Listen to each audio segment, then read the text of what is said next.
ముందుగా మన honourable chief minister Revanth Reddy గారికి, నాకు పాలిటిక్స్ పెద్దగా తెలియదు కానీ స్టేజ్ మీద ఎంతోమంది పెద్దలు ఉన్నారు మన గవర్నమెంట్ నుంచి. పెద్దలందరికీ నా నమస్కారం. చరణ్ అన్నకి నమస్తే. చరణ్ అన్న తెలుసు కాబట్టి. International day against drug abuse అంటే ఇలాంటి డే పెట్టే అవసరం కూడా వచ్చిందా వరల్డ్ ఓవర్? నేను చిన్న బబుల్లో బ్రతుకుతా.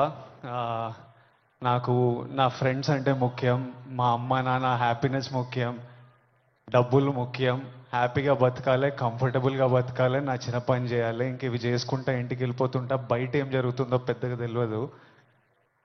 నేను వైజాగ్లో పోర్ట్లో ఒకసారి షూట్ చేస్తున్నప్పుడు అక్కడున్న పోలీస్ ఆఫీసర్ నన్ను కలిసి ఇలా యాంటీ డ్రగ్ క్యాంపెయిన్ గురించి ఒక బయట ఇవ్వమన్నారు. అవుట్ ఆఫ్ రెస్పెక్ట్ ఇచ్చినా కానీ ఇది ప్రాబ్లం, మా 100 ప్రాబ్లం ఉన్నప్పుడు దీనికి బయట ఏంటి అనుకున్నా.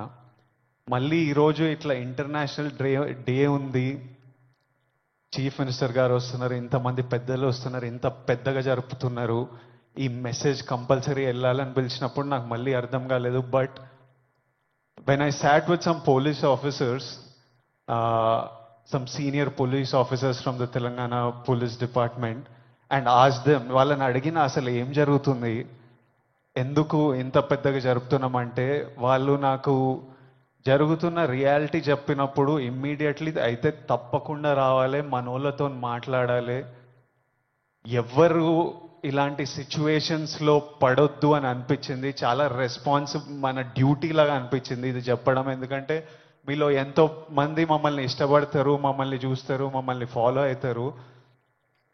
మనకి మన హెల్త్ ముఖ్యం. మనమంతా హ్యాపీగా హెల్తీగా ఉండాలి కదా.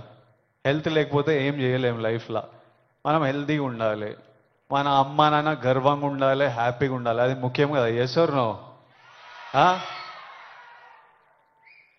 డబ్బులు ముఖ్యం.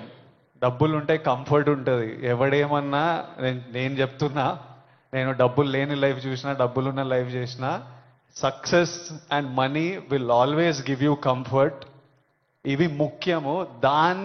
ఈ మూడు మనకి హెల్త్ ఏదైనా ఇవ్వకపోతే, సక్సెస్ మనీ ఏదైనా ఇవ్వకపోతే, రెస్పెక్ట్ ఏదైనా ఇవ్వకపోతే దాంట్లో దిగడమే వేస్ట్. అది పెద్ద టైం వేస్ట్ పని. అది డ్రగ్స్ అనేది, why I'm talking to the youth, I think it's very important.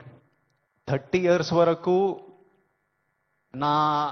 నా పర్సనాలిటీ నాకే తెలియదు. 30 తర్వాత నేనెవరిని, నేను ఎలాంటి మనిషిని, అప్పటి వరకు చాలా ఇన్ఫ్లుయెన్స్ అవుతాం ఫ్రెండ్స్ వల్ల, పక్కనున్న సిచ్యువేషన్స్ వల్ల. రకరకాల సిచ్యువేషన్స్ అరౌండ్ అస్ మనని ఇన్ఫ్లుయెన్స్ చేస్తాయి. సో యంగ్ ఏజ్ ఉన్నప్పుడు మనం చాలా కేర్ఫుల్ ఉండాలి. ఎవ్రీ డెసిషన్, మీరు ఈ ఏజ్లో తీసుకుంటున్న ప్రతి డెసిషన్ మీ లైఫ్నే చాలా ఇంపాక్ట్ చేస్తుంది. అండ్ నాకు ఈ పోలీస్ ఆఫీసర్స్ ఏమన్నారంటే, it is even organised by